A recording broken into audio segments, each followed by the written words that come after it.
ठाकरेंच्या शिवसेनेचं पुण्यातही आंदोलन करण्यात आले। कलंकित मंत्र्यांची हकालपट्टी करण्याची मागणी केली गेली आहे। जिल्हाधिकारी कार्यालयासमोर आक्रमक आंदोलन करण्यात आलं आहे। भुवांचं रूप धारण करून अनेक शिवसैनिक या आंदोलनामध्ये सहभागी झालेले पाहायला मिळाले। आंदोलनात सहभागी झालेल्या शिवसैनिकांसोबत बातचीत केली आमचे प्रतिनिधी चंद्रशेखर भांगे यांनी।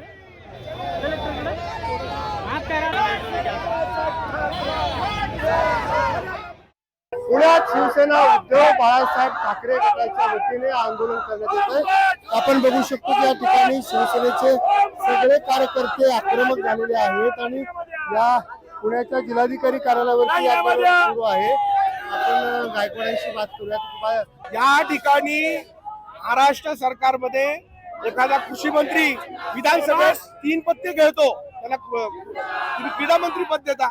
या ठिकाणी तो संजय शिरसाट त्या 50 खोके घेऊन बसतो, त्याला तुमच्याकडून मंत्रीपद आहे। त्यानंतर हा भरत शेठ गोगावले त्या ठिकाणी घरात आघोरी पूजा करतो या सगळ्या गोष्टी घालून, आणि त्याला त्या ठिकाणी तुम्ही परिवहन मंत्री पद देता। तर माझं एवढंच तुम्हाला सांगणं आहे, उद्धव साहेबांच्या काळात एखादा आरोप जरी भ्रष्टाचाराचा मंत्र्यांवरती झाला, राठोड असतील, देशमुख असतील, राजीनामा होत होता। आणि या ठिकाणी जर आरोप झाले तर त्या ठिकाणी तुम्ही त्याला बढती देता, तुम्ही त्याला मंत्रीपद देता।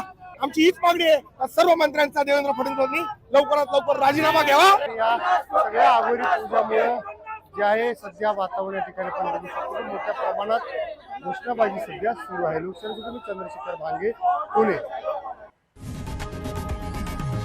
लोकशाही मराठी ऐका, पहा, जागरूक रहा।